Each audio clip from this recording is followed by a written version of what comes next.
4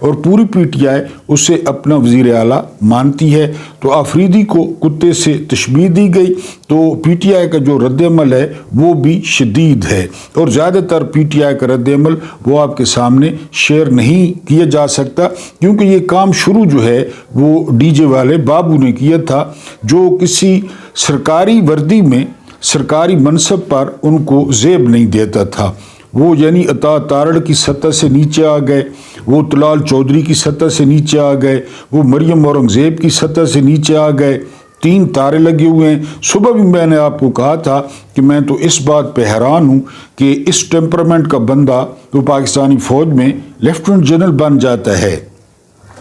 ایوب خان ایک دن میں جو ہے نا 2 پیکٹ سگریٹس کے پیتے تھے، 2 پیکٹ، اور ہر وقت جو ہے وہ اردلی ان کا سگریٹ بیڈ کے ساتھ رکھتا، یا وہ جہاں جاتے ان کے پاس سگریٹ لے جاتا۔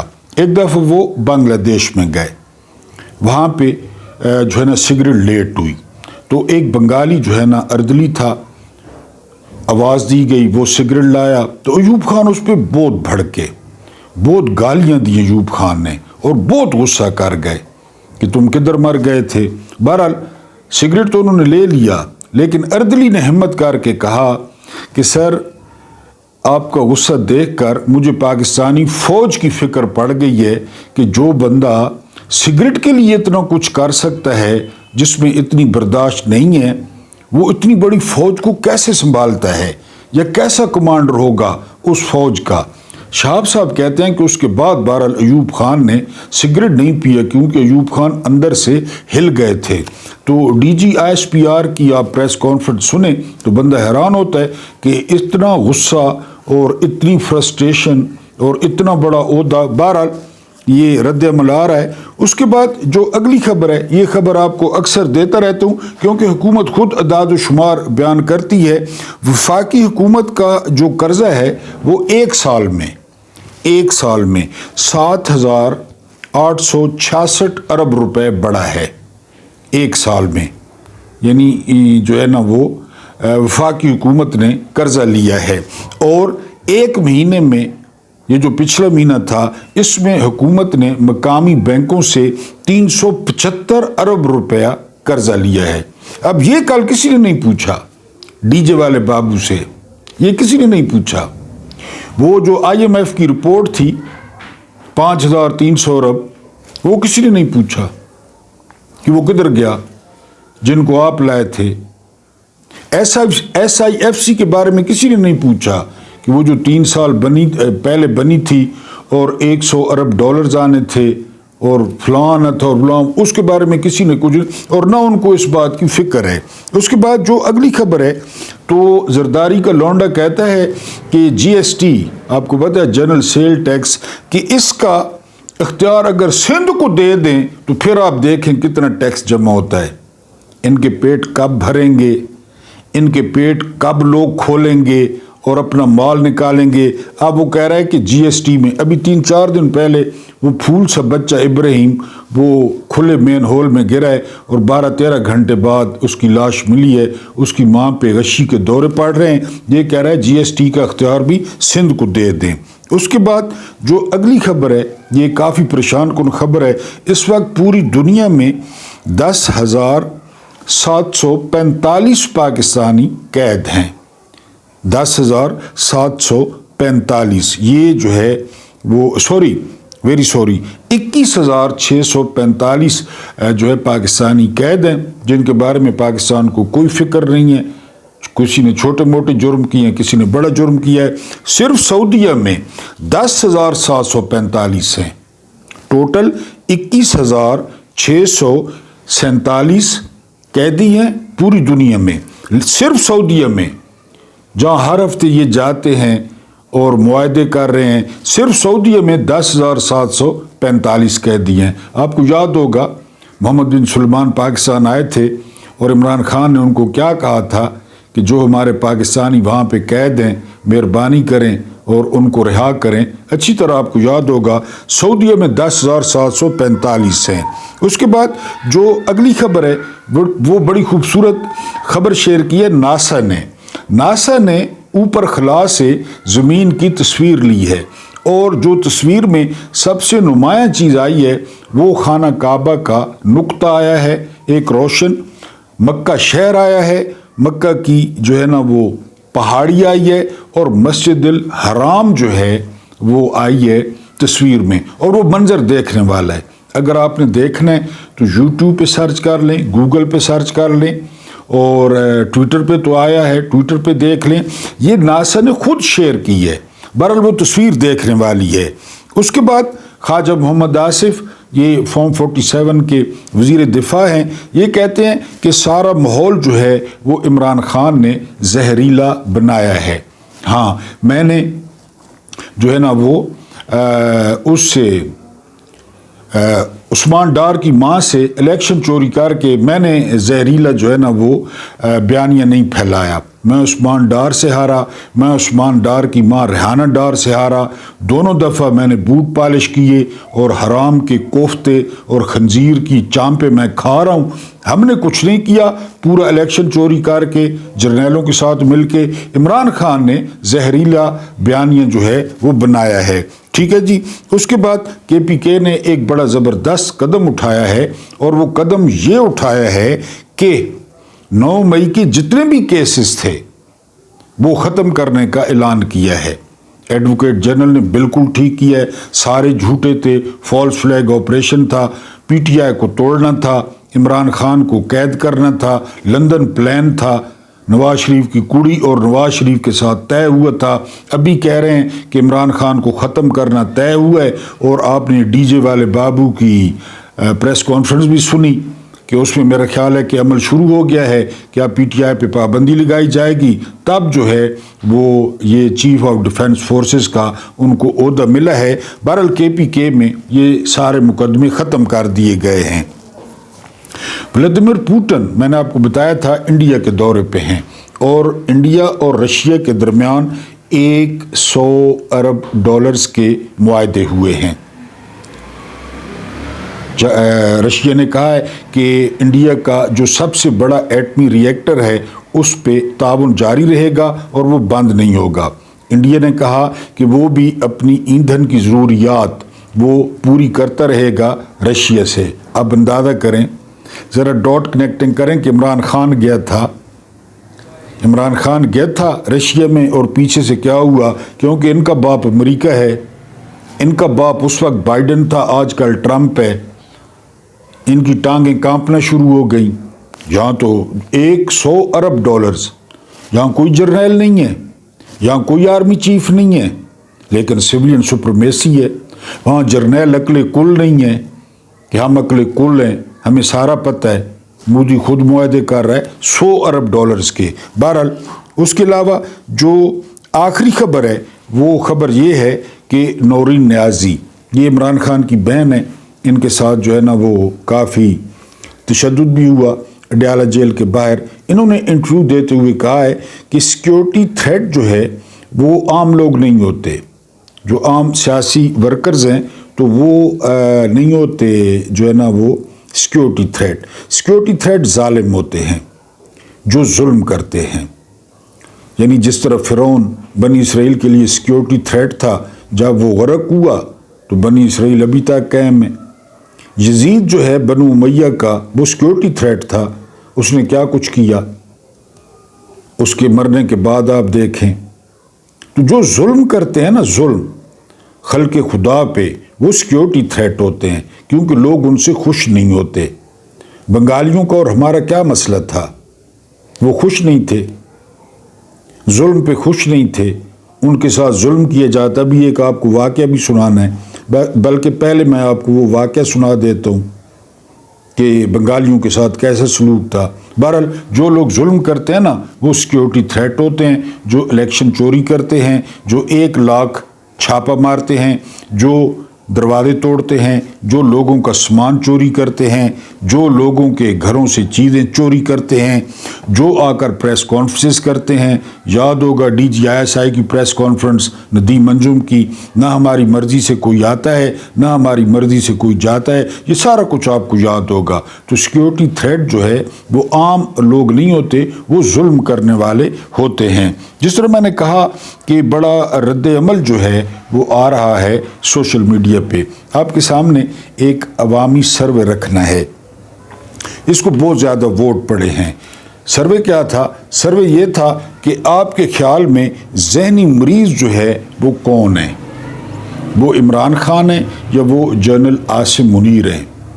تو پتہ ہے کیا رزلٹ آیا؟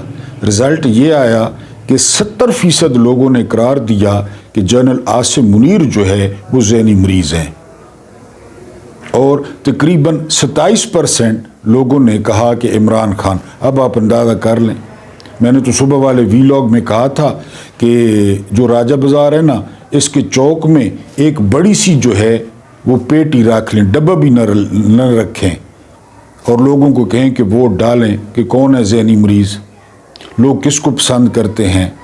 یہ آپ جائیں نا ٹویٹر پہ سروے دیکھ لیں، عمران ریاض خان نے بہت بڑا سروے کرایا ہے یہی والا، اس میں تو تقریباً 86% لوگوں نے عاصم منیر کو قرار دیا ہے۔ تو اس سروے نے بہرحال وہ، کیونکہ جو سوشل میڈیا ہے وہ آپ ہیں، میں ہوں، عام لوگ ہیں، عام لوگوں کے پاس موبائل ہے اور وہ اس کو استعمال کرتے ہیں۔ تو بہرحال یہ اگر آپ عوامی سروے دیکھیں تو آپ کو پتہ چل جائے گا، اگر ڈی جے والے بابو جو ہے نا وہ بھی دیکھ لیں۔ ایک اور آپ کو خاص بات بتانی تھی، یہ جو پریس کانفرنس ہوئی ہے نا، یہ خالی ذہنی مریض پہ نہیں ہوئی، اس کا انکشاف اب کیا ہے علیمہ خان نے۔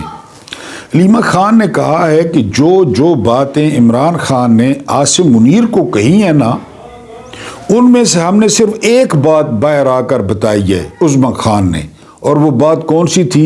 ذہنی مریض والی، لیکن ان کو ساری پتہ چل گئی۔ اب آپ کہیں گے وہ کیسے؟ کیونکہ 400 کیمرہ لگا ہوا ہے سیل میں، سننے والا، دیکھنے والا، سونگھنے والا، 400 کیمرہ۔ یہ بہت بڑے سیاسی پنڈت کا دعویٰ ہے کہ 400 کیمرہ ہے اس چھوٹے سے سیل اور باہر کوریڈور میں، ایک ایک بات وہ تو سن رہے تھے۔ ڈاٹ کنیکٹنگ کریں نا، جتنا غصہ تھا کانفرنس میں کہ ہم نے ایک بات باہر آ کر بتائی عمران خان کی، ایک بات، جو کچھ عمران خان نے خراج تحسین پیش کیا چیف آف ڈیفنس فورسز کو، وہ تو ہم نے بتایا ہی نہیں۔ اور پھر آپ کو پتہ ہے عمران خان کا، وہ کپل شرما نے پوچھا تھا نا وسیم اکرم سے کہ عمران خان گالیاں دیتے تھے، ڈانٹتے تھے، تو وسیم اکرم نے کہا ڈانٹنا تو بہت معمولی لفظ ہے میری جان، ایسا کچھ کہتے تھے کہ 3 دن نیند نہیں آتی تھی، الٹیاں آتی تھی، ایسا کچھ کہتے تھے۔ تو وہی کچھ کہا ہوگا خان صاحب نے، اور انہوں نے سن لیا ہوگا سارا، اور پھر اگلے دن ڈی جے والے بابو دھوتی باندھ کے، صافہ سار پہ باندھ کے آ گئے۔ بہرحال یہ علیمہ خان نے انکشاف کیا ہے کہ ہم نے کچھ بھی نہیں بتایا۔ جاوید ہاشمی، یہ اپنے آپ کو باغی کہتے ہیں اور باغی ہیں بھی، خیر، یعنی یہ ساری عمر نواز شریف کے پیچھے لگے رہے۔ یہ نون لیگ کے اصل میں نا مینوفیکچرنگ، یہ نون لیگ کے بندے نہیں تھے، اب تو خیر بہت کمزور ہو گئے ہیں، بوڑھے ہو گئے ہیں، بیمار بھی ہیں۔ انہوں نے کہا ہے کہ پاکستان کی جو سب سے بڑی سیاسی پارٹی ہے وہ ISI ہے، نہ PTI ہے، نہ نون لیگ ہے، نہ پیپلز پارٹی ہے۔ اس کے 7 لاکھ سے 12 لاکھ تک اس کے ممبر ہیں ISI کے، اور جو چیف ہوتا ہے وہ اس کا سربراہ ہوتا ہے، اور جو ترجمان ہوتا ہے وہ DG ISPR ہوتا ہے۔ اور مزے کی بات انہوں نے کیا کہی ہے؟ انہوں نے مزے کی بات یہ کہی ہے کہ جو ان کے ممبرز ہیں اس پارٹی کے، اس میں تقریباً 90% بیوروکریسی ان کی ممبر ہے پارٹی کی۔ یعنی آپ دیکھیں نا، پرویز الہی کی حکومت تھی، عمران خان کو گولی لگی وزیر آباد میں، پرویز الہی کوئی معمولی آدمی نہیں ہے، تگڑا آدمی ہے، اور FIR نہیں ہوئی، عمران کے مطابق FIR نہیں ہوئی۔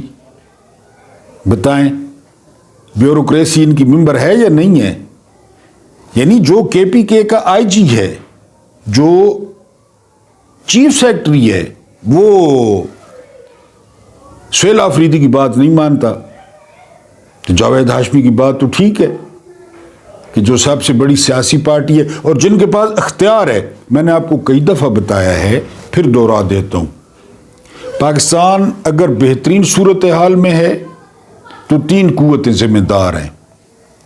پاکستان اگر بدترین صورتحال میں ہے تو 3 قوتیں ذمہ دار ہیں. اب آپ کہیں گے وہ 3 قوتیں کون سی ہیں؟ وہ ہیں پہلے نمبر پہ جرنیل. میں نہیں کہہ رہا، ایوب نہیں تھا، یایا نہیں تھا، ضیاء نہیں تھا، مشرف نہیں تھا. پہلے نمبر پہ جرنیل. دوسرے نمبر پہ نون لیگ. 84-85 سے یہ پیراسائٹس یہ سسٹم میں گھسے. دوسرے نمبر پہ. تیسرے نمبر پہ پیپلز پارٹی، ایوب خان کی اولاد، ڈیڈی بھٹو تو پتہ نہیں کوئی 65-66 میں گھسا، پاکستان کی جڑوں میں بیٹھا. یہ 3 قوتیں ہیں. فیصلہ آپ کے ہاتھ میں، کہ پاکستان کہاں کھڑا ہے، ایشین ٹائیگر بن گیا یا بیڑا غرق ہو گیا. یہ 3 ذمہ دار ہیں. جتنی مرضی پریس کانفرنسیں کریں، ڈی جے والے بابو میرا گانا چلا دو، ڈی جے والے بابو میرا گانا چلا دو، جتنی مرضی پریس کانفرنسیں کریں. جانتی ہے دنیا، ساری دنیا جانتی ہے.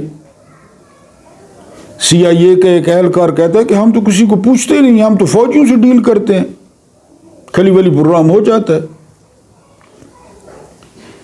عمران نے کہا رشیا نے جب حملہ کیا یوکرین پہ کہ ہم غیر جانبدار ہیں، ہمارا کیا لینا دینا. اگلے دن وہ جو باجوہ تھا اس نے مذمت کر دی رشیا کی. بتائیں، کیونکہ باپ نے کہا، امریکہ نے، اس نے مذمت، چیف ایگزیکٹو کہہ رہا ہے ہم غیر جانبدار ہیں، اس نے مذمت کر دی. تو یہ سب سے بڑی پارٹی ہے، 78 سال سے ہے، 78 سال سے ایک ہی سکرپٹ ہے، ایک ہی. ہمیں ابھی نظر آ رہا ہے نا، یعنی PTI کے ساتھ ہو رہا ہے، یہ شیخ مجیب الرحمان کے ساتھ ہو چکا، فاطمہ جناح کے ساتھ ہو چکا، لیاقت علی خان کے ساتھ جو سیکیورٹی انچارج تھا نجف خان DSP، اس کو بعد میں ترقی دی گئی تھی، اور جس نے لیاقت علی خان کو قتل کیا تھا اس کی فیملی کو بہترین بعد میں رہائش دی گئی. جس طرح وہ احسان اللہ احسان کو ترکی میں سیٹ کیا گیا، یعنی وہ APS والا جو مین مجرم تھا اس کو ترکی میں سیٹ کیا گیا، ابھی بھی وہ سیٹ ہے، حلیمہ سلطان کے ساتھ پھرتا ہے، سیلفیاں بنواتا ہے. تو سب سے بڑی پارٹی یہی ہے. اب جو مرضی یہ کہیں، عمران نے تھوڑا سا ملک کو رخ دینے کی کوشش کی، یہ میدان میں آ گئے کہ ہماری کھڑپینچی. اگر لوگ خوشحال ہو گئے، اگر لوگوں میں شعور آ گیا، اگر لوگ پڑھ گئے، اگر لوگوں نے واقعی ریاست مدینہ مانگنا شروع کر دی اور پوچھنا شروع کر دیا کہ یہ باجوہ کی بیوی کے پاس 12 ارب کہاں سے آئے، پوچھنا شروع کر دیا، تو سب سے بڑی پارٹی یہی ہے. یہ حقیقت ہے جو جاوید ہاشمی نے کہا ہے. اس کے بعد جو ہے وہ اگلی جو آپ کو خبر دینی تھی، اور یہ اقتباس آپ کو بڑا زبردست سنانا تھا، یہ آپ نے غور سے سننا ہے. یہ کتاب ہے جی، ایک کتاب ہے میں نے ڈھاکہ ڈوبتے دیکھا، یہ لکھی ہے بریگیڈیئر صدیق سالک نے، ٹھیک ہے. اور ایک کتاب ہے جرنیلوں کی سیاست، یہ لکھی ہے درائی گھوڑے سہیل وڑائچ نے. بریگیڈیئر صدیق سالک اس کتاب کے صفحہ نمبر 14 پر رقم طراز ہیں، لکھتے ہیں میں جب ڈھاکہ ایئرپورٹ پہنچا، یہاں پاکستان سے ادھر جو ہے نا وہ ہوئی ٹرانسفر ہوئی، پہنچا، ایک فوجی جیپ میرے قریب آ کر رکی. حوالدار نے مجھے سمارٹ سا سلوٹ کیا اور ایک بنگالی لڑکے کو بھیک دار لہجے میں حکم دیا، صاحب کا اٹیچی کیس جیپ میں رکھو، غور کرنا ہے. میں نے چند سکے اس غریب لڑکے کو دینا چاہے، مگر حوالدار نے پرزور لہجے میں کہا، سر ان حرام زادوں کی عادت نہ بگاڑیے،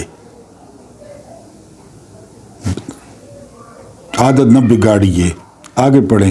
بنگالی لڑکا نفرت بھری نگاہ ڈالتے ہوئے چلا گیا۔ راستے میں جو عورتیں نظر آئیں ان کے پاس 70 پوشی کے لیے چند چیتھڑوں کے سوا کچھ نہ تھا۔ یہ D G S P R لکھ رہا ہے، اس وقت D G S P R تھا یہ، یعنی صرف 70 ڈھانپا ہوا تھا عورتوں نے، چیتھڑے جی۔ ادھر انگور کا پانی اور جنرل رانی اور 500 عورتیں، یہ وہی دور ہے۔ اچھا جی، چیتھڑوں کے سوا کچھ نہ تھا۔ مردوں کی سیاہ جلد میں منڈی ہوئی پسلیاں چلتی گاڑی سے بھی گنی جا سکتی تھیں، پسلیاں قمیض کے نیچے سے گنی جا سکتی تھیں۔ بچوں کی کمزور ٹانگوں کے اوپر ابری ہوئی توندیں باہر کو امڑ رہی تھیں۔ بریگیڈیئر صدیق سالک لکھتے ہیں کہ شام کو میری ملاقات ایک ایسے افسر سے ہوئی جو آپریشن کر کے لوٹا تھا۔ اس نے جو انکشاف کیا اس سے میرا خون میری رگوں میں منجمد ہو کر رہ گیا۔ پلیز سننا ہے۔ اس نے بتایا کہ کرانی گنج ایک غریب اور معصوم بستی تھی جس میں زیادہ تر بوڑھے بچے اور عورتیں تھیں۔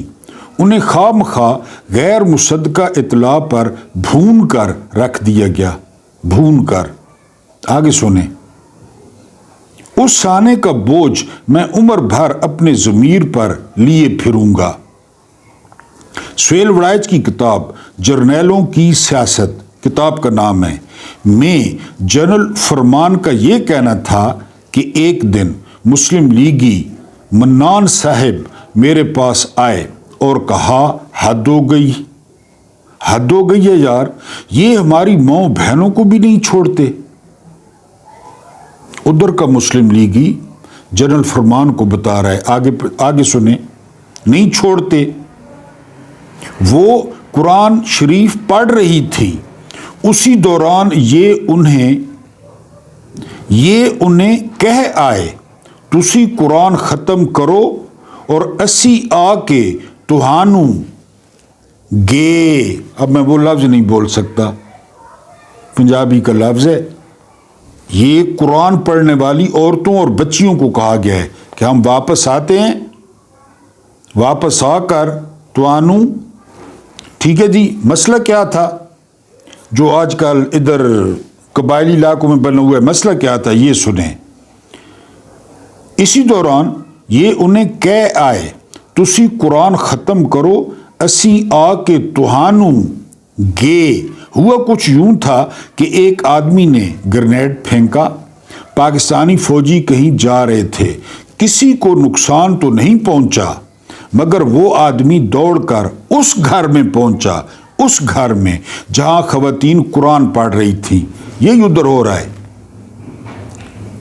قبائلی علاقوں میں یہی ہو رہا ہے۔ دہشت گرد آتے ہیں، بندوق دکھا کے کہتے ہیں کہ روٹی دیں، وہ روٹی دیتے ہیں، ڈر کی وجہ سے اگلے دن ان پہ ڈرون ہو جاتا ہے۔ یہ اس وقت سے چل رہا ہے کہ وہ اس گھر میں گھسا تھا جو قرآن پڑھ رہی تھی، ہم واپس آ کے جی، جہاں خواتین قرآن پڑھ رہی تھیں، ان سے کہا ابھی ہم محاذ پر جا رہے ہیں، وہ بندہ سانو نہ دیتا تو تواڈی ماں بہن نو گے۔ پھر قوماز میں بندہ نہ دیتا تھے۔ ڈی جے والے بابو صاحب یہ باتیں بھی کبھی بتائیں قوم کو کہ آپ کیا کرتے رہے ہیں اور آپ کیا کر رہے ہیں، کبھی ڈی ایچ اے کے بارے میں بتائیں، ڈی ایچ اے میں کیا ہے، کس کا خون ہے، کس کی ہڈیاں ہیں، اور پاکستان کے اندر 2 پاکستان ہیں۔ کبھی اپنے کاروبار پہ بریفنگ دے، کتنے ارب کا ہے؟ لوگ کہتے ہیں 58 ارب ڈالر کی امپائر ہے، 58 ارب ڈالر کی۔ ایک بہت بڑا سیاسی پنڈت کہہ رہا تھا کہ اپنے کاروبار میں سے 1 روپیہ دفاع پر دینے کو حرام سمجھتے ہیں، حرام، فوج کو 1 روپیہ۔ یہ چین ہے، 48 سے لے کر جو اب تک ہیں، جو آگے ہوں گے، وہ سب کا ہے وہ کاروبار 58 ارب ڈالر کا۔ پاکستان کے کل جو ریزرو ہیں وہ پتہ نہیں 7 ارب ڈالر ہیں یا 8 ارب ڈالر ہیں۔ اللہ پاک آپ کو آسانیاں عطا فرمائے، آسانیاں بانٹنے کی توفیق عطا فرمائے۔ میرا رب کریم آپ کے اور میرے مرحومین کی مغفرت فرمائے، ان کے ساتھ عدل کا نہیں رحم کا اور احسان کا معاملہ فرمائے۔ مجھے برداشت کرنے کا بہت بہت شکریہ۔